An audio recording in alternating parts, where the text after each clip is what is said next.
Avec cette leçon 25, nous rentrons alors cette fois-ci carrément dans la morale, à proprement parler. Les trois vertus théologales, elles ont un aspect moral, mais elles sont fondamentalement faites pour nous connecter avec Dieu. Tandis que là, maintenant, nous allons nous poser la question, qu'est-ce qui, dans l'agir de l'homme, c'est ça la morale, qu'est-ce qui doit être fait? Et la première de toutes les vertus, qui d'ailleurs intervient dans toute la morale, comme vous allez le voir, c'est la prudence.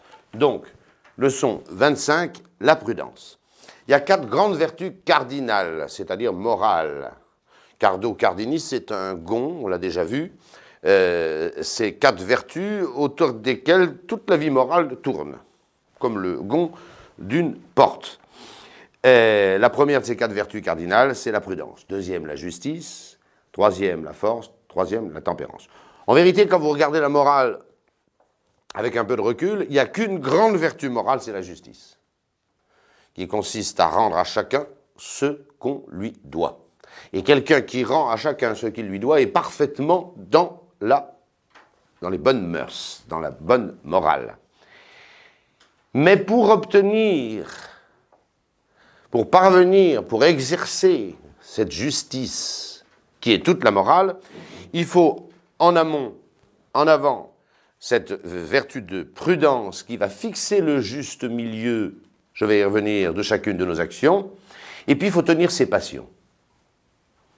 Pendant, avant, et même après, toute action morale. Quelqu'un qui ne tient pas ses passions va faire des bêtises. Il sera imprudent et il sera injuste. D'où la tempérance et la vertu de force pour tenir les passions. Alors si vous regardez, ces 4 vertus cardinales ne sont pas, j'allais dire, à égalité. Elles ont un ordre. La première, c'est la prudence.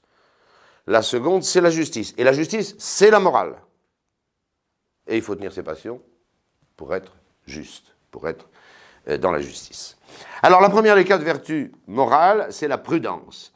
Elle surélève notre intelligence pour rétablir le juste milieu de chacune de nos actions. Tous les mots sont importants. Avant de faire bien, il faut savoir ce qu'il faut faire. Il faut savoir quel est le juste milieu de chacune de nos actions. Désormais, nous sommes dans la morale. Si nous sommes dans la morale, nous regardons ce qu'il y a de bien ou de mauvais dans nos actions. Et on peut en faire trop ou pas assez.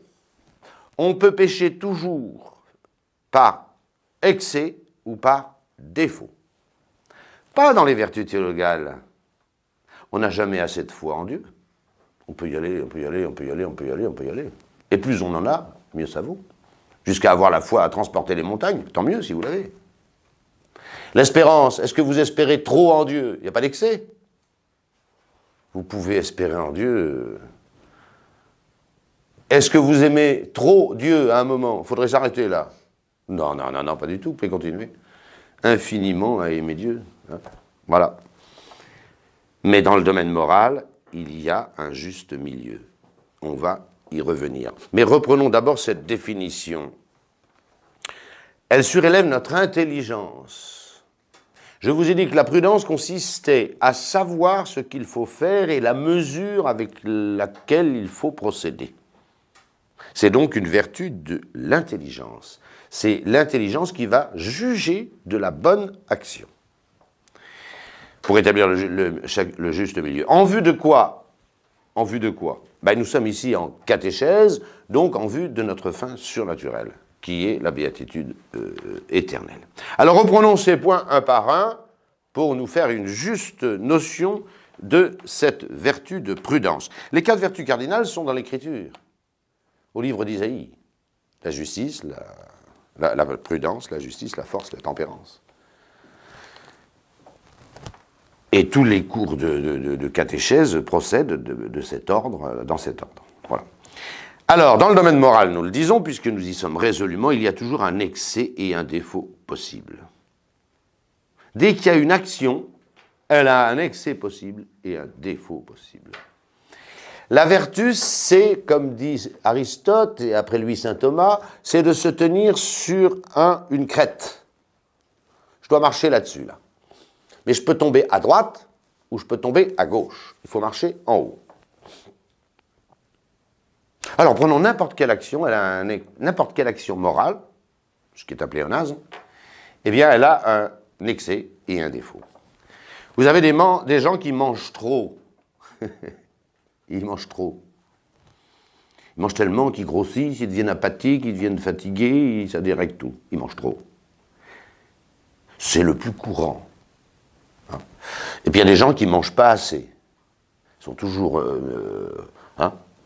voilà, sans aller chercher les mannequins de mode qui sont des squelettes. Bon, il y a des gens qui ne mangent pas assez. Il y a des gens qui font trop d'aumônes. C'est assez rare. On peut faire trop d'aumônes. Un père de famille qui donne tout son salaire aux pauvres et qui nourrit pas sa femme et ses enfants, il pêche par excès dans l'aumône. C'est très rare, vous me direz. C'est très très rare. Puis il y a des gens qui font pas l'aumône. Hein. Comme dit l'autre, ils ont le portefeuille en peau de hérisson. Hein. Ils touchent jamais à leur argent. Et c'est généralement le cas. Et vous pouvez prendre toutes les actions. Prenez par exemple le langage, le parler. Il y a des gens qui parlent trop. Il y a des bavards. On ne peut pas en placer une avec eux. Il faut toujours qu'ils parlent, qu'ils parlent, qu'ils parlent, qu'ils parlent, qu'ils parlent. Ils n'écoutent même pas ce qu'on dit, etc. Il y a un excès dans le langage. Puis il y a des gens qui ne parlent pas assez. Vous les croisez, ils ne vous disent pas bonjour. Vous leur posez une question, ils ne répondent pas. Et voilà, ils sont des ours asociaux et pénibles et insupportables. Et même, ils ne répondront pas à des choses extrêmement importantes, etc. Ils ne parlent pas assez. Vous pouvez prendre n'importe quelle action. Alors évidemment que généralement, pour la gourmandise, c'est plutôt l'excès. C'est clair. Pour le parler, pour les bavards, c'est plutôt l'excès. Je suis d'accord. Je suis d'accord. Mais vous voyez qu'il y a toujours un excès et un défaut possible dans nos actions. C'est la prudence qui va nous dire ce qui est bon, le juste milieu de chacune de nos actions. Si je parle trop, la prudence va me dire tais-toi un petit peu. Si je ne parle pas assez et je suis un moine alors que je suis dans le monde, la prudence va me dire tu devrais quand même répondre quand on te dit bonjour et répondre quand on te pose une question. C'est un minimum de la politesse, à défaut de vertu. Voilà. Tandis que dans le domaine théologal, je l'ai déjà dit, il n'y a jamais d'excès. Attention, il n'y a jamais d'excès sur l'objet de la vertu, qui est toujours Dieu. Il n'y a jamais assez de foi en Dieu, il n'y a jamais assez d'espérance en Dieu, il n'y a jamais assez d'amour de Dieu, je l'ai dit, je n'y reviens pas. Dans l'exercice de la vertu théologale, il peut avoir un excès. Parce que la vertu théologale, elle est théologale, elle a Dieu pour objet, il n'y a pas d'excès. Mais l'exercice de la vertu théologale, c'est de la morale.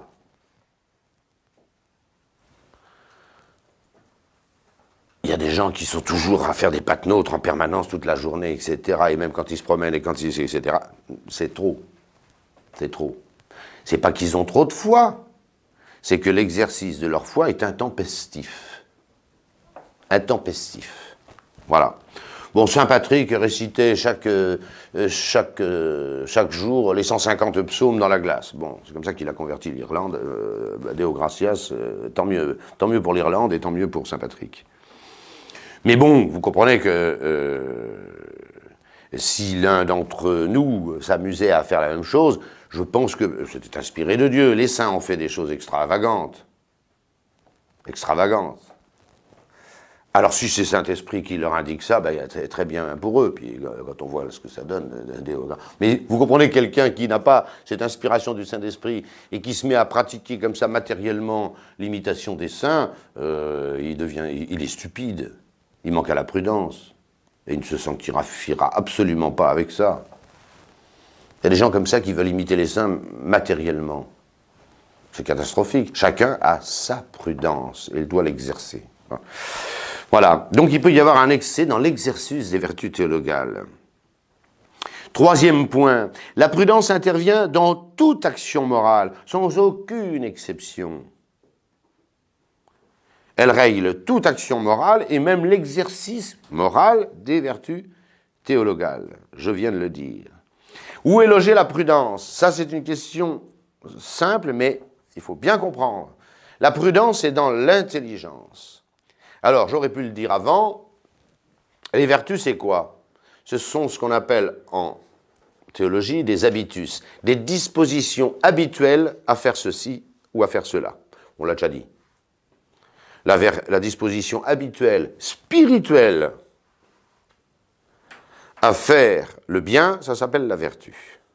Il y a d'ailleurs une disposition habituelle et spirituelle à faire le mal. Ça s'appelle le vice. Voilà.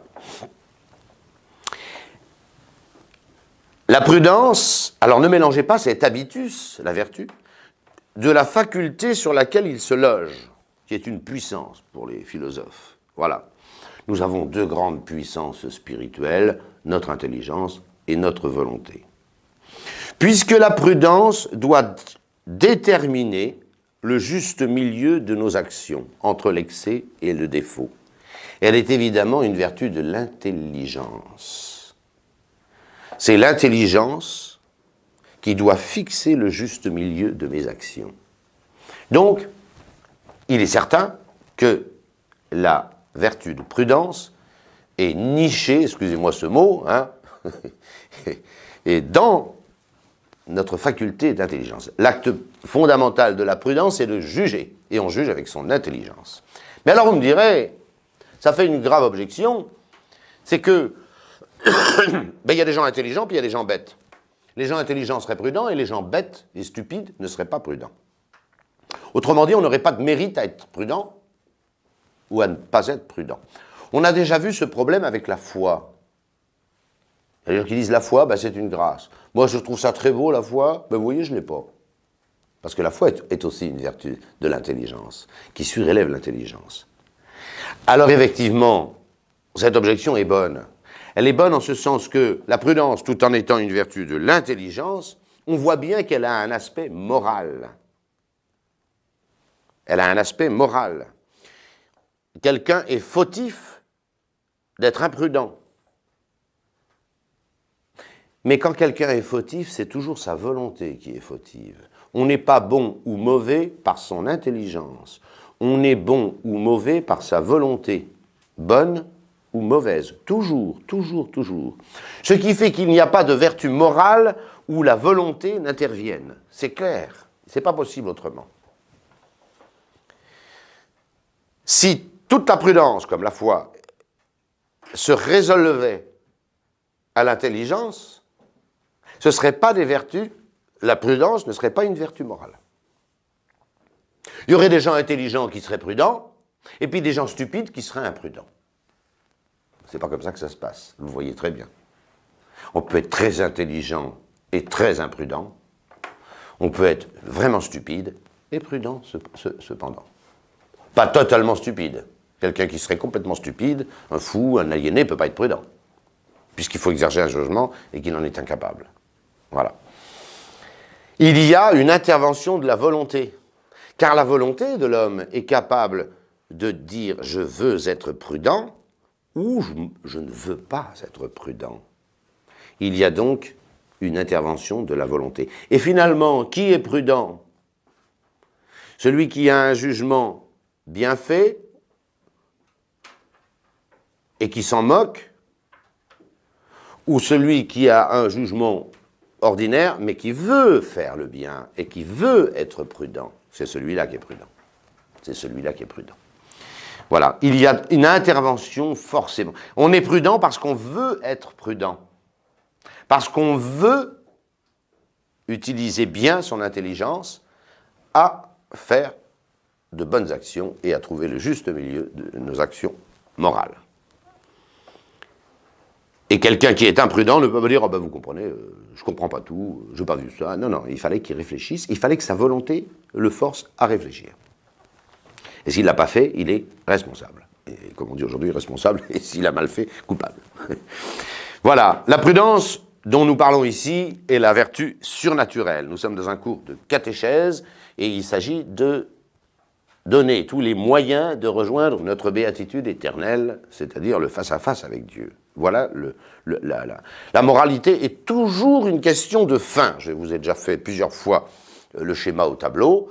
Pourquoi il y a un problème moral chez l'homme qui n'existe nulle part ailleurs chez les êtres inanimés, bien sûr, mais même chez les animaux, il n'y a pas de problème moraux. Ils sont programmés instinctivement. Il faut être intelligent. Pourquoi il y a un problème moral que chez les êtres intelligents, c'est-à-dire spirituels? Parce qu'avant de poser une action, ils savent à quoi va mener cette action. Et ils peuvent ajuster leur action à la fin. Voilà. La moralité, c'est une question de fin. J'ai une fin, j'ai un but que je vois déjà. Ça, il faut être intelligent. Et je vais ajuster mes actions en vue de cette fin. Et je ne vais pas choisir une action qui me détourne de la fin. C'est tout simple. C'est ça la moralité. Quelle est cette fin maintenant? La fin, je vous l'ai dit pour notre cours de catéchisme, c'est la fin surnaturelle. Mais il y a aussi, dans chacune de nos actions, une prudence humaine, normale, qui n'a pas pour fin la béatitude éternelle, mais qui a pour fin un certain bien-vivre, une certaine honnêteté terrestre. Il y a deux prudences, donc. Il y a la prudence surnaturelle et la prudence naturelle. Et vous allez voir qu'avec des exemples très simples, qu'elles sont bien à distinguer. On peut parfaitement avoir l'une sans avoir l'autre. Pas tout à fait vice-versa, vous allez voir.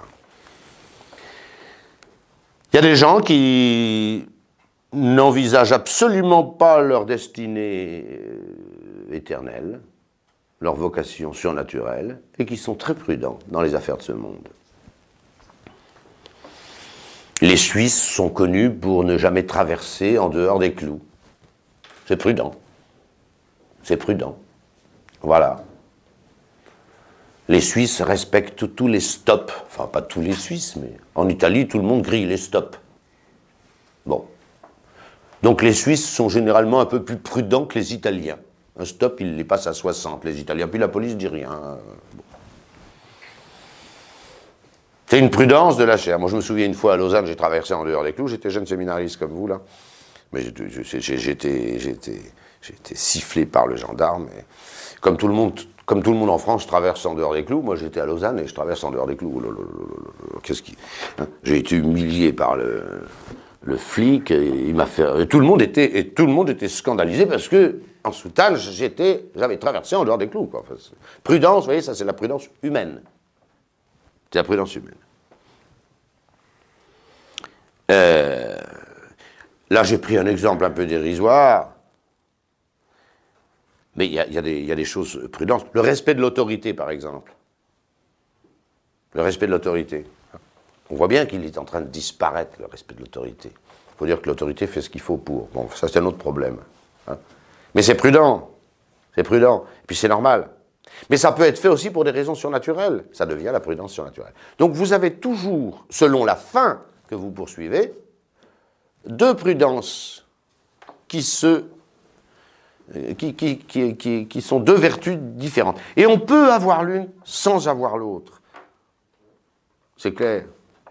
Vous avez quelqu'un qui est honnête, qui paye ses dettes, etc., qui traverse dans les clous, qui respecte les feux rouges, qui paye ses impôts, etc. Mais il ne pense jamais à son éternité. Il ne veut pas. Jamais il s'adresse à Dieu.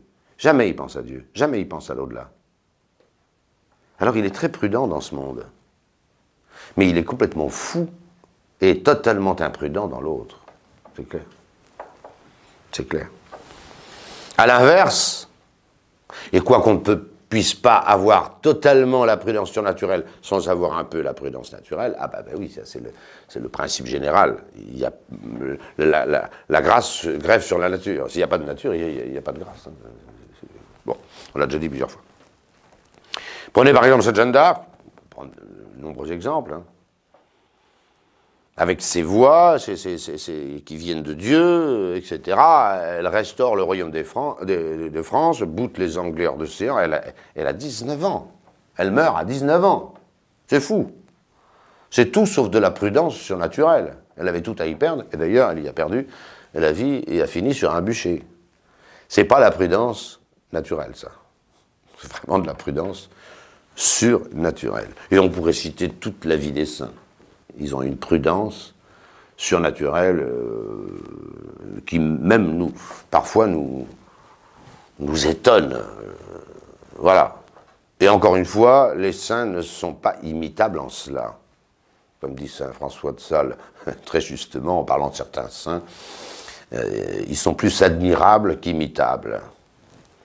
Saint Siméon le Stylite a passé toute sa vie sur une colonne.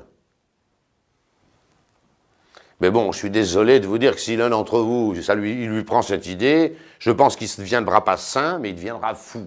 Pas pareil. Donc c'est admirable, Saint Siméon le Stylite, mais ça n'est pas imitable. Et ce ne serait pas de la prudence pour vous de dire je vais faire pénitence comme Siméon le Stylite. Attendez.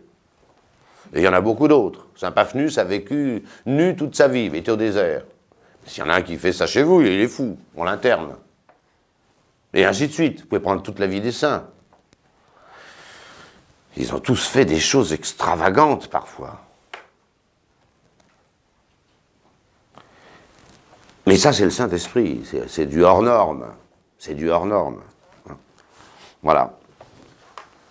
Nous avons à choisir la fin. La fin, on ne choisit pas. Hein. La fin, pour nous, c'est la béatitude éternelle. On ne choisit pas la fin. Vous vous souvenez de la définition de la liberté? Je crois vous l'avoir déjà donnée. La liberté, c'est ce qui choisit les moyens en vue de la fin. Servato ordine finis, hein, sans toucher à l'ordre de la fin. Sinon, il n'y a plus de morale. On est complètement immoraux. C'est ça, c'est ça le délire de ce monde moderne. C'est qu'il passe son temps à choisir la fin. Mais la fin d'un homme n'est pas à choisir. Elle est. Nous avons à ajuster nos actions en vue de la fin que Dieu nous propose. Il n'y a pas de liberté par rapport à la fin. Il n'y a de liberté que par rapport aux moyens et concrètement par rapport à nos actions. Alors oui, cette vertu, elle est partout. Partout, il y a de la prudence. Et malheureusement, partout aussi, il y a de l'imprudence. Alors nous allons voir comment on est prudent. Et pour cela, c'est le grand premièrement, et puis il y aura un grand deuxièmement, les 3 actes de la prudence. Si on décortique bien la prudence, elle consiste dans 3 actes. 3 actes. Que nous devons faire. Que nous devons faire. Je le dirai et je le redirai, on n'est pas prudent pour un autre, on est prudent pour soi. Il y a des gens qui, justement, sont des démissionnaires de la prudence. Ils ne veulent jamais prendre leurs responsabilités. Ils préfèrent qu'on leur impose leur choix. Par rapport aux moyens, toujours. On n'a pas le choix de la fin, je l'ai dit, je n'y reviens pas. Un homme est prudent pour lui-même. La prudence de l'abbé Laguérie, c'est l'abbé Laguérie, voilà. Et votre prudence, c'est la vôtre. C'est à vous d'ajuster vos actions en vue de la fin. Ce n'est pas à un autre de faire ce travail pour vous. Comme dit le livre de la sagesse, Dieu a remis l'homme aux mains de son conseil, le conseil de l'homme. Comment je sais me diriger? Par le conseil, par l'intelligence et la prudence que Dieu m'a donnée. Voilà. C'est comme ça qu'on se dirige. Il y a beaucoup de gens, je le dirai, je le redirai tout à l'heure, qui veulent être dirigés par les autres. C'est plus confortable. C'est plus confortable. C'est de la démission et c'est totalement imprudent. Mais nous le reverrons tout à l'heure. Alors, pour bien exercer cette prudence, on va la décortiquer un petit peu, puis voir les 3 actes de cette vertu de prudence. Dans toute action prudente, nous avons 3 choses à faire. Petit a, le conseil, petit b, le jugement, et petit c, la décision, ou l'ordre d'exécution. Je vous donnerai les mots latins au fur et à mesure. Le conseil, consilium. Avant de poser une action, la fin, elle est déjà là. Hein. La prudence porte sur les moyens. Est-ce que je peux décider, moi, que ma fin, c'est de devenir riche, célèbre, et dans tous les plaisirs et les facilités de ce monde? Je n'ai pas ce choix. Ma fin à moi, votre fin à vous, la fin de tous les hommes, c'est d'honorer, de servir Dieu, hein, de l'adorer, de l'aimer plus que tout, et par ce moyen de le rejoindre dans la vie éternelle. Voilà votre fin. Vous n'avez pas le choix. Vous n'avez pas le choix. Et d'ailleurs, si vous ratez cette fin, ben vous irez en enfer. Vous la raterez. Donc vous n'avez pas le choix. Maintenant, j'ai le choix des moyens que j'emploie pour parvenir à cette fin. Ça, j'ai le choix. La liberté, le choix des moyens, servato ordine finis, étant préservé l'ordre de la fin. Eh bien, la première chose qu'il faut faire, avant de se précipiter à agir, c'est de savoir quels sont tous les moyens qui sont à ma disposition. Faire une espèce de nomenclature, un répertoire, un panel des possibilités qui s'offrent à moi. Toujours pour rejoindre la fin. Hein. Toujours, ça, voilà. Je choisis le bon moyen. Je vais choisir. Choisir, ça veut dire quoi? Ben, il faut que je connaisse tous les choix possibles avant de choisir. C'est ça le conseil. Il faut envisager toutes les solutions possibles pour poser la meilleure action. Quelle est la meilleure action? On verra tout à l'heure. Je ne sais pas encore quelle est la meilleure action. Mais je sais toutes les actions possibles que je peux mener. Et celui qui ne fait pas ça est imprudent. Il avait décidé ceci, et il n'a pas vu tous les moyens possibles. Ben, s'il n'a pas vu tous les moyens, peut-être que le bon moyen, il ne l'a pas vu, et donc il ne le choisira pas, puisqu'il ne le connaît même pas. Je dois choisir un métier. Je dois choisir une épouse. Je dois utiliser une grosse somme d'argent qui m'est arrivée d'Amérique. Oui, je vais faire ça. Non, monsieur, attendez. Attendez. Ah, moi, je veux être, comme tous les enfants, hein, ils sont très imprudents, les enfants. Voilà. Ah, qu'est-ce que je veux faire plus? Ah, moi, je veux être pilote de ligne. Je veux conduire un avion, ou je veux être policier. Alors, hein. Il y a beaucoup d'autres solutions, peut-être meilleures que celle-là, j'en sais rien. Il faut voir toutes les possibilités. Ah, il faut que je me marie, eh ben voilà, petite voisine, il y a un panel beaucoup plus important. Voilà, et c'est peut-être pas la bonne. Voilà. J'ai une somme d'argent, ah ben oui, bien, je sais ce que je vais faire, je vais m'acheter une Maserati. Attendez, monsieur, il y a d'autres solutions. Et je pense un peu mieux que celle de s'acheter le dernier modèle de la Maserati. Regardez, arrêtez-vous, et regardez tous les moyens qui s'offrent à vous. Voilà. Et si je ne fais pas ça, je suis imprudent. Je suis imprudent. Autrement dit, ce premier acte de la prudence doit être réfléchi. Il faut prendre son temps. Je parle pour les décisions importantes. Hein. Ne faites pas ça pour savoir si vous prenez votre classeur, votre répertoire, vous j'en sais rien, parce que vous allez devenir cinglé aussi. Hein. C'est très imprudent que de vouloir appliquer tout ça à chaque acte de la prudence. C'est clair. Hein. Je suis dépeigné, est-ce que je me peigne? Non, attendez, au conseil, qu'est-ce que j'ai comme solution? Le mec, il devient fou, d'accord? Bon, c'est pas de ça que je vous parle. Mais quand vous avez le choix d'un métier, de déménager, de prendre une femme, etc., d'aller habiter à Pampelune ou à Valparaiso, vous avez peut-être le temps de réfléchir aux bonnes solutions. Voilà. Premier acte, le conseil. Et il doit être lent et réfléchi. Vous allez voir tout à l'heure, les hommes font exactement le contraire, en permanence. Le deuxième, une fois que j'ai tous les moyens là, qui sont devant moi, alors je trouve le bon. Et c'est là le formel de la prudence. Il faut que je prenne le meilleur. Voilà, j'ai un rendez-vous ce soir à 17h à Marseille. Bon, si j'y vais en voiture, là que je pars maintenant, j'y arriverai pas. Ou alors il faudra que je roule à 260. Avec tous les problèmes que ça pose. Est-ce que je peux y aller à pied? Non. Est-ce que je peux y aller à cheval? Non. Est-ce que le TGV, j'ai le temps de l'accrocher à Paris, tout ça, etc. Ben, il faut voir. Sinon, il reste l'avion. Ou sinon, je reporte le rendez-vous, mais voilà. Mais ça, non, on ne touche pas à la fin. Il va falloir que je prenne le bon moyen. J'ai un rendez-vous dans 3 jours, je vais plutôt prendre le TGV, ça coûte moins cher, etc. Voilà, je choisis le bon moyen. Quel est le bon moyen? C'est celui qui le mène le plus sûrement à la fin. Ça, c'est clair. C'est la définition d'un moyen. Un moyen, c'est une chose qui obtient la fin. Donc le meilleur moyen est évidemment celui qui vous mène le plus sûrement à la fin. On voit ça dans les exercices de Saint-Ignace, et c'est très bien fait, c'est très bien dit. Et saint Thomas dirait la même chose. Ça, c'est pas spécialement jésuite, ça. C'est simplement catholique. Est-ce que je me marie ou est-ce que je rentre dans les ordres? Ma fin, c'est servir Dieu. Hein. Je n'ai pas d'autre. Je n'ai pas d'autre fin que d'aimer Dieu par-dessus tout et de le rejoindre. Est-ce que je rentre dans les ordres? Est-ce que je rentre au monastère? Ou est-ce que je me marie? Ben, il y a certainement le meilleur moyen pour vous. Pour vous, hein.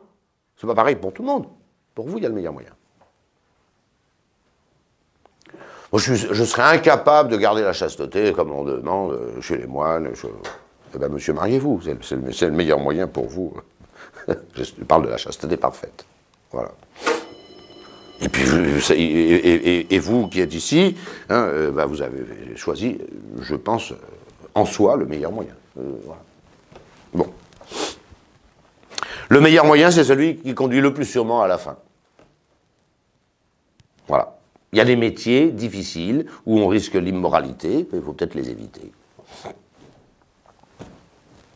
Voilà. Ah, je suis surveillant d'une boîte de nuit. Bon. C'est un métier. Surveillant, hein, j'ai pas dit client. Hein. Bon. Bon, bah écoutez, monsieur, si vous n'avez aucune tentation et tout ça dans ce métier, pourquoi pas. Mais si vous en avez, il faut changer de métier. Et ainsi de suite. Vous voyez, c'est ça la prudence. Je réunis tous les moyens et je choisis le bon. Le bon moyen, c'est celui qui mène le plus sûrement à la fin. Est-ce que ça doit être rapide ou lent? Ça, c'est encore lent. Il faut prendre le temps de choisir le bon moyen qui conduit le plus sûrement à la fin. Les deux premiers actes de la prudence, le conseil et le jugement, doivent être réfléchis et prendre le temps qu'il faut. Voilà. Maintenant, ça y est, j'ai vu tous les moyens possibles, j'ai choisi le bon. Est-ce que je suis prudent? Non. Pour l'instant, je ne suis pas prudent. Et pour l'instant, et si je fais rien, c'est là que je suis le plus imprudent. Je sais ce qu'il faut faire. Je connais tous les moyens possibles, j'ai choisi le bon, il n'y a pas de doute. Et puis, vous faites rien. Alors c'est vous le plus imprudent des trois. C'est vous le plus imprudent des trois. Troisième acte de la prudence, et c'est là qu'intervient surtout la volonté, je décide de passer à l'action. Et attention, hein, saint Thomas ne distingue absolument pas le fait de décider de passer à l'action et l'action elle-même. Ça, c'est le thomisme. C'est la même chose. Si je veux faire quelque chose, je le fais. C'est clair. Quand est-ce que vous savez que je veux me lever? Vous savez que je veux me lever quand je me lève. Ah, mais je voudrais faire ça. Monsieur, si vous voulez faire ça, faites-le. La décision est l'ordre d'exécution. Et le passage à l'acte, pour saint Thomas, c'est la même chose. C'est donc concilium, judicium et imperium. Imperium. C'est la volonté qui dit, ben maintenant que tout est clair, vas-y. Et si la volonté dit vas-y, eh ben j'y vais. Et celui qui ne fait pas, il n'a pas l'imperium. Il n'a pas cette décision. Vous avez des gens comme ça. Hein. Cet acte, alors par contre, doit être rapide. Il n'y a aucune raison d'attendre. Aucune raison d'attendre. je sais tous les moyens, je sais quel est le bon, alors j'y vais. Alors j'y vais. Voilà. Alors évidemment qu'il s'agit ici des grandes décisions de la vie morale, nous sommes d'accord. Alors j'ai pris un petit exemple, j'allais dire très concret, et où il n'y a pas de moralité, j'allais dire. Mais c'est comme pour dépasser sur la route. Voilà. Vous êtes sur la nationale X, et vous voulez doubler un camion qui vous empeste depuis un quart d'heure. Bon, l'exemple est un petit peu faux parce que de toute manière, il ne faut pas traîner dans aucun des cas. Mais vous, quand même, avant de doubler, regardez si vous pouvez vous rabattre. Regardez s'il n'y a pas une ligne jaune. Regardez si vous n'êtes pas à haute côte. Enfin, vous connaissez tout ça, tous, c'est clair. Il ne faut pas trop traîner là. C'est pour ça que l'exemple n'est pas le meilleur. Et ensuite, je décide quel est le meilleur moyen. Je peux doubler maintenant. Non, j'attends là-bas. Il y a une grande ligne droite, j'aurai le temps, etc. J'ai choisi le meilleur moyen. Et puis après, vous appuyez sur le champignon à fond. Il ne faut pas que ça traîne trop longtemps. Et vous décidez, vous passez à l'action, vous y allez. Les gens font le contraire. J'y vais, alors ils commencent à se déboîter. Oh, ben, je ne sais pas si j'aurai le temps. Ils se rendent. Oh, ben, si, j'aurai peut-être le temps. Ils font exactement le contraire. Voilà. Alors évidemment qu'encore une fois, ceci vaut pour les grandes décisions. Mais remarquez, comme je le mets en remarque, l'imprudent, et je dis l'imprudent, c'est la plupart de nos contemporains. Regardez, dès que vous posez une question à quelqu'un, généralement, il ne vous laisse pas finir votre phrase. Il a déjà la solution. C'est terrible, cette maladie. Les gens éructent leur moi au lieu de réfléchir. Vous posez une question, remarquez, vous posez une question à quelqu'un, généralement, il ne vous laisse pas finir votre phrase. Il a déjà la solution toute seule. Même sur des choses très graves, même sur des choses très importantes. Et puis au moment où les choses sont claires, on a trouvé vraiment le bon moyen, eh bien, alors là, il ne se passe plus rien. C'est comme tous ceux qui se font élire, c'est des choses graves. Hein? Ah, ils ont un avis sur tout pendant la campagne électorale, et puis quand ils sont au pouvoir, qu'est-ce qu'ils font? Rien. Des fois, le contraire, et ils ne tiennent aucune de leurs promesses. C'est exactement le contraire de la prudence. Pas compliqué. C'est exactement le contraire de la prudence.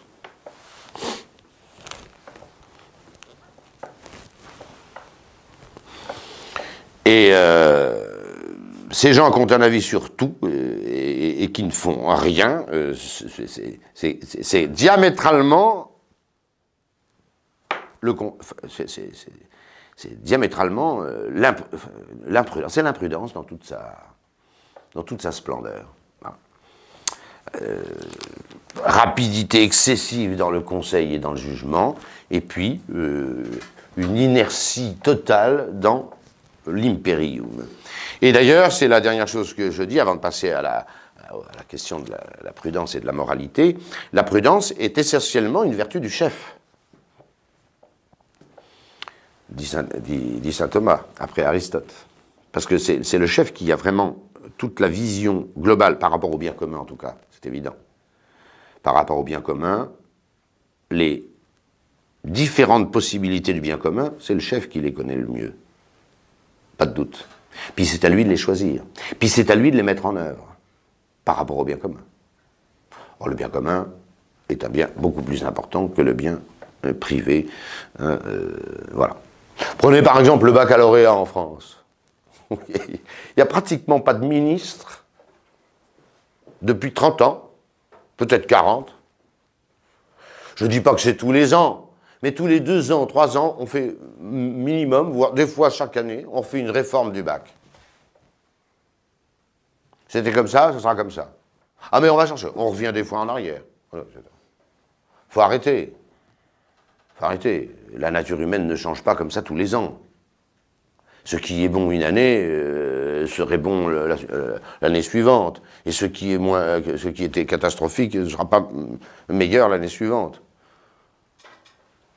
Un chef qui change de décision pour une chose aussi importante pratiquement tous les ans ou tous les 2 ans, bah, c'est que c'est un nul. C'est qu'il n'est pas capable de savoir ce qu'il faut faire. Hein. Et puis finalement, il change. Ah ben non, on a fait ça l'année dernière, on va faire ça cette année, on revient en arrière, on invente. Voilà. Prudence et moralité. Pourquoi se poser cette question? Parce que c'est la prudence qui doit la résoudre. Tout simplement. Quelle est la question? Le principe général de la moralité, c'est qu'il n'est jamais permis d'agir dans le doute. Comprenez? C'est pas moral d'agir dans le doute, donc c'est pas prudent du tout. Je ne sais pas ce qu'il faut faire, mais je le fais quand même.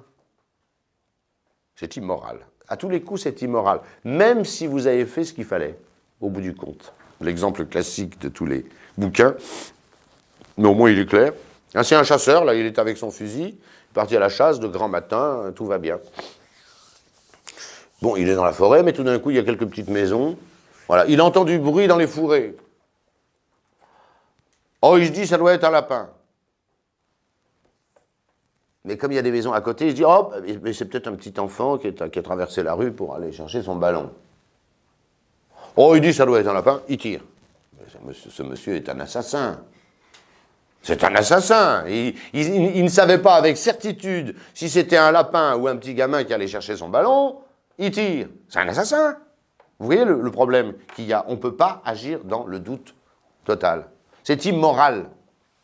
Il a tué un lapin finalement. Il avait raison. Enfin, il pensait rien. Il n'avait pas raison puisqu'il pensait rien. Mais enfin, il a tiré. C'était un lapin. Ouf. C'est pas un petit enfant. Très bien. Mais ce type est un assassin. Ce type est un assassin. C'est tout. Voilà. Alors justement, il faut sortir du doute. On n'a pas le droit d'agir dans le doute. Voilà. Ne vous posez pas ces questions pour des détails de la vie pratique. Soyez normaux. Voilà. Mais sur les actions vraiment où vous sentez que la moralité est engagée et vous jouez votre fin, ah ben, ça vaut le coup voilà. Et là, il est clair que nous n'avons pas le droit d'agir dans le doute. Il est donc nécessaire, avant toute action, de sortir du doute. C'est un des rôles majeurs de la prudence. Je ne peux pas agir dans le doute complet. Monsieur Machin, Madame Chose ont été gravement calomniés. On a dit qu'il piquait dans la caisse, on a dit qu'il... voilà, etc. Ou des choses encore plus graves. Je ne sais pas si c'est vrai. Je ne sais pas si c'est vrai. Alors je me tais. Oui, mais ça ne m'étonnerait pas, parce que celle-ci, elle est comme ça, celui-ci, il est comme ça. Monsieur, taisez-vous, vous n'en savez rien. Et vous faites une grave calomnie à répéter les imbécilités que vous avez entendues. Vous agissez dans le doute, et c'est immoral. Et à supposer même que ce dont on accuse monsieur Machin et madame Truc soit vrai, c'est pas une raison pour le dire non plus. Voilà, mais ça, nous verrons ça plus tard dans la justice. En tous les cas, si vous agissez dans le doute, en matière grave, vous êtes totalement imprudent. Vous n'avez pas le droit. Donc il faut sortir du doute. Vous m'avez compris. Est-ce qu'on peut arriver à une certitude? Alors maintenant, il faut sortir du doute. Autrement dit, sortir du doute, ce serait parvenir à la certitude. La palisse en dirait autant.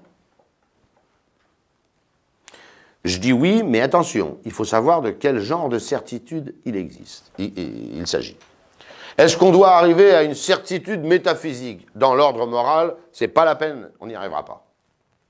Une certitude métaphysique, c'est une... Hein, le tout est plus grand que la partie, ben c'est clair. La roue de mon vélo est plus petite que mon vélo. Et mon vélo est plus grand que la roue de mon vélo. Bon, ça c'est un principe métaphysique. Est-ce que je peux arriver à une certitude métaphysique dans l'ordre de l'agir moral qui nous intéresse? Non. Non. Non. Non. L'histoire du train, l'histoire, reprenez tous les exemples que vous voulez, vous n'arriverez pas à une certitude métaphysique. Est-ce que je peux arriver à une certitude physique? La main d'un homme normal a 5 doigts. C'est une certitude, c'est pas une certitude métaphysique, ça. Hein. C'est une certitude physique. Généralement, les mains d'un homme ont 5 doigts. Certitude physique. Vous voyez ce que c'est? Est-ce que j'ai besoin d'une... J'ai une certitude très forte, moins forte que la certitude métaphysique, mais quand même très forte. Le type qui vous dit, mais non, je vous garantis, moi, l'espèce humaine, elle n'a des mains qu'à 3 doigts. Vous dites, il est fou. Est-ce que j'ai besoin d'acquérir une certitude physique pour agir? Réponse, non encore. Non, pas la peine. Si je l'ai, tant mieux. Mais si je ne l'ai pas, on ne pourrait rien faire. Et on serait toujours dans le doute et le scrupule. Est-ce que j'ai besoin d'avoir une certitude morale? Ben ça suffit. Ça suffit. J'ai une certitude morale. Je n'ai pas de certitude physique. Hein, j'ai une certitude morale. Est-ce que monsieur est un voleur et qu'il pique dans la caisse? Bon, alors évidemment, si je l'ai vu, si je l'ai vu de façon certaine piquer dans la caisse, j'ai une certitude physique. Bon. Mais j'ai recoupé qu'il était seul, c'est toutes les enquêtes de police, hein, voilà. Je peux arriver à une certitude morale. Je ne peux pas toujours arriver à une certitude morale.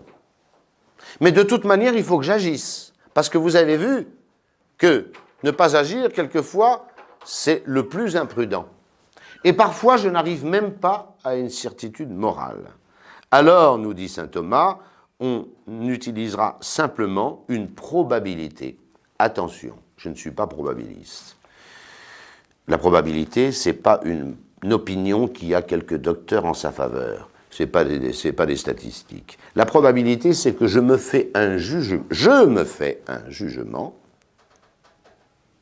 que les événements m'imposent, sans cependant arriver à une certitude morale. Je ne peux pas y arriver. Voilà. Je ne peux pas y parvenir absolument. Est-ce que ça suffit pour agir? Oui. Oui, oui, oui. Alors il y a des règles plus précises en morale, voilà, on n'est pas en théologie ici. Hein. On ne pourrait pas faire condamner quelqu'un sur une probabilité. Là, il faut absolument une certitude, au moins morale. Hein. Morale. Mais par rapport à mon comportement personnel, si quelqu'un veut obtenir à chaque fois qu'il agit une certitude morale, il va devenir cinglé. Parce que ça n'est pas possible. Et il suffit d'une probabilité. Qu'est-ce que c'est qu'une probabilité? C'est un jugement au terme duquel je pense que c'est comme ça, mais je n'ai pas la certitude absolue du contraire. Voilà. C'est pas une question de statistique. C'est pas parce que quelqu'un pense ça, que les autres, que la majorité pense ça, quand ça fait une probabilité. Hein. Ça, c'est la démocratie moderne qui voilà. Est-ce qu'on a le droit de marier les homosexuels? Oh ben, bientôt tout le monde le pense. Donc, non, ça c'est pas ça du tout la probabilité. Ça restera totalement et éternellement immoral de marier ou de bénir les homosexuels. C'est clair. Mais, c'est pas une question de statistiques de grand nombre. Hein. C'est totalement faux. C'est un jugement au terme duquel je me fais moi-même une opinion. Une opinion qui cependant ne parvient pas à la certitude. Quelques exemples. Je ne prends pas... Alors on prend des exemples très simples pour faire comprendre. Hein. C'est des exemples qui n'ont pas de moralité. Mais pour comprendre ce que c'est qu'une probabilité. Je ne prends pas mon parapluie parce qu'il est probable qu'il ne va pas pleuvoir. Mais il est possible qu'il pleuve. Et je ne suis pas imprudent. Je pense, en regardant le ciel, qu'il ne va pas pleuvoir. Je ne prends pas mon parapluie. Bon, bah, tout d'un coup, j'essuie un véritable déluge. Mais c'était prudent. J'ai agi selon une probabilité. Ou l'inverse. Hein. S'il est probable, je prends l'exemple plus moral maintenant, il est probable que je n'ai pas remboursé cette dette. Est-ce que je dois 5 000 € à monsieur machin? J'arrive plus à savoir. Alors je cherche, si je peux arriver à une certitude, tant mieux. Hein. Je retrouve les factures, je retrouve ça, etc. Mais je n'y arrive pas. Voilà. Je n'arrive pas à une certitude. Finalement, je cherche vraiment honnêtement en moi, je cherche vraiment honnêtement, et j'arrive à une probabilité, c'est-à-dire un jugement, hein, comme quoi je n'ai pas remboursé cette dette. Bon, eh bien dans ce cas-là, je dois évidemment la lui rembourser. Et tant pis si je l'avais déjà fait. S'il est probable que je l'ai remboursé, mais oui, je l'ai croisé, je l'ai rencontré spécialement pour ça, bon, etc., je me souviens plus, j'ai plus le talon du chèque, enfin, il est probable que je l'ai remboursé. Dans ce cas-là, vous ne la lui remboursez pas. Alors que si ça se trouve, vous restez la lui devoir. C'est ça la probabilité. Il est possible que ce film me soit bon. Donc je vais le voir. Aujourd'hui, on ne peut pas tenir ce raisonnement. Hein. Il y a tellement de navets et de films corrompus qu'il est plutôt probable qu'un film que vous ne connaissez pas soit mauvais. Vous comprenez? J'allais dire, dans les années 40, 50, il y avait des mauvais films, mais on pouvait, avec le nom des acteurs, se faire une probabilité qu'un film était bon. Vous ne pouvez plus maintenant, si vous ne connaissez pas un film qui sort, là, n'importe lequel, n'importe où, dire « Oh ben, il est probable qu'il soit bon ». Non, il est probable qu'il soit mauvais comme la plupart. Donc vous n'allez pas le voir. Voilà la probabilité. Ce n'est pas une question de statistique, c'est une question de prudence. De prudence. C'est une question de prudence. Vous connaissez le metteur en scène, vous connaissez le type, hein, etc. Vous savez le genre de film qu'il fait. Vous savez très bien que son prochain film, il est aussi, excusez-moi, j'allais dire une grossièreté, dégoûtant que les autres. Bon, alors la probabilité, elle est très claire. C'est que ce film est une ordure, comme les autres, morale ou intellectuelle, ou voilà. Bon, et puis il se passe l'inverse. Il se passe l'inverse. Habituellement, ce metteur en scène fait de très bons films. Voilà. Vous avez déjà vu 3 films de Mel Gibson, ils vous plaisent. Et vous allez voir, hein, parce que c'est Mel Gibson, j'y vais voir. Puis on ne sait pas pourquoi, mais Mel Gibson a pété un plomb, il vous fait un film totalement dégoûtant. Est-ce que vous avez péché? Non. Vous n'avez pas péché. Voilà. Vous comprenez? C'est ça la probabilité. La probabilité est donc quelque chose de positif qui fait adhérer mon jugement. Et voyez, je sors du doute, même si je n'arrive pas à la certitude. Conclusion sur la prudence. La prudence est nécessaire. Nécessaire. J'allais dire au salut de mon âme. Je dois être prudent. Le mot prudence dit qu'il a un peu comme la providence. On voit à l'avance. Il faut que je sache où je vais. Je n'ai pas le choix des fins. Hein. J'ai le choix des fins intermédiaires, mais qui sont des moyens toujours par rapport à la fin première, qui est Dieu. Mais les hommes sont follement imprudents. Qui pense à sa destinée éternelle? Qui pense à sa mort? Qui pense au monde de l'au-delà? On fait tout pour nous le cacher. Déjà, les hommes sont imprudents à cause de ça. On a l'impression, c'est faux, que la plupart des hommes vivent sans même se poser cette question. Et on fait tout pour éviter qu'ils se posent la question de la destinée. On vit dans un monde d'une imprudence folle, j'allais dire totale. C'est tous les jours qu'on doit penser à notre fin. D'ailleurs, comment faire autrement? D'abord parce qu'elle s'impose, mais je dois régler toutes mes actions en fonction de la fin. Comment voulez-vous ne pas penser à la fin? Comment voulez-vous? C'est totalement imprudent. Alors, 2 grandes erreurs à éviter. Agir imprudemment, sans réfléchir. Hein. Ça, c'est la plupart de nos contemporains. Ils sont plus capables de réflexion. Ou bien vouloir, je l'ai déjà dit tout à l'heure, mais je le redis maintenant, vouloir se faire diriger par un autre. Oh, moi, je ne pense pas, c'est mon curé qui pense pour moi. Moi, je ne pense pas, c'est mon patron qui pense pour moi. Moi, je ne pense pas, c'est ma femme qui pense pour moi. Moi, je ne pense pas... Vous trouvez ça prudent, vous? Moi, je trouve ça follement imprudent. C'est follement imprudent. C'est une espèce de démission. C'est une espèce de démission. C'est plus commode. Oh ben ouais, moi, je ne suis pas très intelligent. Monsieur, intelligent ou pas, vous avez une prudence à exercer pour vous. Des responsabilités à prendre, vous avez des choix. Et qui va faire ce choix? C'est vous. Et personne d'autre. On ne peut pas être prudent pour un autre. On peut écouter les conseils. À la limite, les autres peuvent rentrer un peu dans le premier acte. Tiens, celui-là, il me conseille plutôt celui-là, il faut que j'en tienne compte. Mais dire que je vais prendre argent comptant la prudence d'un autre pour la mienne, c'est follement imprudent. Et il y a beaucoup de prêtres même qui se trompent là-dedans. Quand les gens viennent trouver pour leur donner des conseils, un prêtre donne les principes de la morale, qui sont les mêmes pour tous. Et il laisse choisir son dirigé ou ce monsieur, cette dame qui lui demande conseil. Parce que la prudence du prêtre, c'est la sienne. Moi, je suis prudent pour laver la guérie, point barre. Je ne suis pas prudent pour les autres. La prudence, c'est quoi? Regardez bien. Je la compare à une suspension. Voilà. Vous avez les principes de la morale.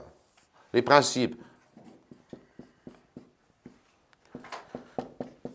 Ben, c'est les mêmes pour tous. Hein. C'est les mêmes pour tous. Et puis, il y a la route, là, ici. La route, elle est très chaotique. Hein.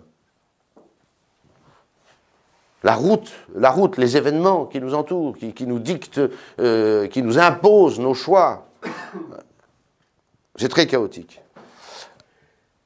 Alors, vous comprenez que si j'applique, j'allais dire brutalement, cette chape des principes à la route, je casse tout. Hein. J'y arrive pas. Alors, j'ai une prudence. C'est la suspension morale. Voilà. C'est fixé au principe. Ah ben, une prudence qui n'a plus de principe, il n'y en a plus. Hein. Est-ce que le mensonge est permis? Non, monsieur. Vous n'avez pas le droit de mentir. Alors ça, c'est pareil pour tout le monde. Est-ce qu'on a le droit de tromper sa femme? Non, monsieur. Le jour de votre mariage, vous avez juré fidélité, donc vous la gardez. Ça bouge pas. Mais vous comprenez que les circonstances de la vie, alors elles bougent. Et il faut cette prudence, cette espèce de suspension qui fait que les principes étant toujours saufs, on s'adapte aux circonstances. Et on est bien obligé de s'adapter aux circonstances. On n'adapte pas les principes aux circonstances. Jamais. C'est ce qu'on veut faire avec le mariage et la bénédiction des homosexuels. Non, on ne touche pas aux principes. L'homosexualité est une chose contre nature et gravissime. Si l'Église bénit ça, elle devient folle. C'est clair. Mais maintenant, est-ce qu'il ne faut pas s'occuper de tous les homosexuels que ce monde produit de façon industrielle? Peut-être si. Mais pas en les bénissant, en leur disant que c'est bien. Vous comprenez? C'est là la prudence. La prudence, c'est une suspension, un amortisseur qui nous permet d'adapter sans arrêt les principes qui ne bougent pas à une réalité extrêmement mouvante. Voilà. Et qui change tout le temps, et pour tout le monde. Il faut, et c'est ça la prudence. Je garde les principes, la loi de Dieu, mais j'adapte ces principes. Alors vous ne pouvez pas être prudent pour un autre, parce que les principes sont les mêmes. Mais d'abord, vous avez cet habitus qui vous est personnel, et puis vous avez votre situation que vous connaissez, qui est la vôtre, et vous ne connaissez pas celle de l'autre, vous ne connaissez pas tout. On se prendrait pour le bon Dieu. Même le bon Dieu ne fait pas ça. Je cite souvent cette anecdote et je vous laisserai là-dessus. Hein. Cette anecdote de l'Évangile, si je vous l'ai déjà citée, je vous prie de m'excuser de me répéter. C'est deux jeunes gens, petite scène mignonne de l'Évangile, toute petite, très courte. C'est deux jeunes gens qui viennent trouver le Seigneur Jésus-Christ lui-même et qui lui demandent de régler une question, une dispute entre eux au sujet d'un héritage. J'imagine qu'il y en avait un qui avait pris la part du lion et qui avait laissé des quenouilles à l'autre. Bon. Et des petits pois. Ils viennent trouver le Seigneur Jésus-Christ, qui les départage. Réponse, j'espère que vous la connaissez, hein, mais je vous la dis quand même. Qui m'a constitué juge entre vous? Qui m'a constitué juge entre vous? Celui qui va juger les vivants et les morts au dernier jour, celui qui jugera les vivants et les morts. Après les avoir tous ressuscités. Donc vous voyez qu'il a une autorité pour juger. Qui m'a constitué juge entre vous? Alors, ces prêtres souvent, ou d'autres, qui disent « Vous devez faire ça, vous devez partir à Marseille, vous devez épouser celle-là, il ne faut pas épouser celle-là, vous avez la vocation, vous n'avez pas la vocation. » Qu'est-ce qu'ils en savent? Mais qu'est-ce qu'ils en savent? Ils n'en savent rien. Ils n'en savent rien. Est-ce que je sais, moi, si quelqu'un a la vocation? Bah, quand l'Église lui aura imposé les mains, je le sais, parce que c'est fait, voilà, et définitif. Bon, s'il est complètement stupide, cul-de-jatte, il a le sida, bon, on arrête, ça, à la limite, ça ne correspond pas du tout, on peut dire. Bon. Et après c'est une question de fidélité personnelle à la grâce. Qu'est-ce que j'en sais? Il n'y en a qu'un qui le sait, c'est lui. C'est tout. C'est sa prudence à lui. C'est sa prudence. Alors là, il y voit clair. Mais là, c'est un défaut des prêtres. Enfin, c'est un défaut des fidèles qui, pour être plus confortables, veulent faire prendre toutes leurs décisions par d'autres. Ah, mais c'est plus confortable. Oh, bah, alors, si on se trompe, mais monsieur, on n'a pas le droit à l'erreur dans la vie morale.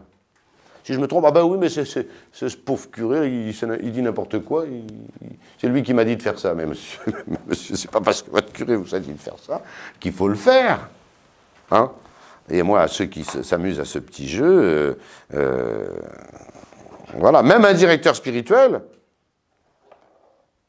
il vous rappelle les principes, il vous fait part de son expérience. Bien. Maintenant, quand il faut décider, c'est vous, pas lui. Sinon, ça ne marche pas. Sinon, ce n'est pas moral. Sinon, ce n'est pas moral. Dieu a remis l'homme aux mains de son conseil. Son, c'est pas Dieu, c'est l'homme. Un homme, Dieu l'a fait intelligent et il doit se gouverner par lui-même. En observant la loi de Dieu, pas en la recomposant. C'est la prudence. Donc vous voyez le rôle capital de la prudence. Et on est dans un monde totalement imprudent. Voilà. Alors demandons de prendre nos responsabilités et assumons-les. Voilà. Les grands chefs d'État et les grands politiques, bon, au moins ils prenaient leurs décisions. Seulement, souvent, ils n'avaient aucune référence. Quand on trouve un chef qui est... Parce que la prudence, c'est la vertu du chef, qui en même temps a des principes et vraiment décide, alors ça, c'est merveilleux. Ça, c'est merveilleux. Seulement, c'est excessivement rare. Il suffit d'ouvrir les yeux.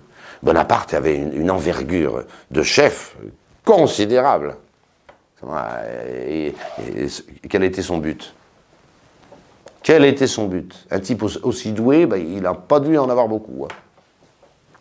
Capable de dicter une dizaine de lettres à la fois, ayant livré 105 batailles en ayant perdu une ou deux, Waterloo et une autre, je crois, et ainsi de suite. Donc, plus doué, j'allais dire, tu meurs. Ouais, mais à quoi bon? À quoi bon? En vue de quoi tout ça? Et ainsi de suite. Alors, nous, évitons deux écueils.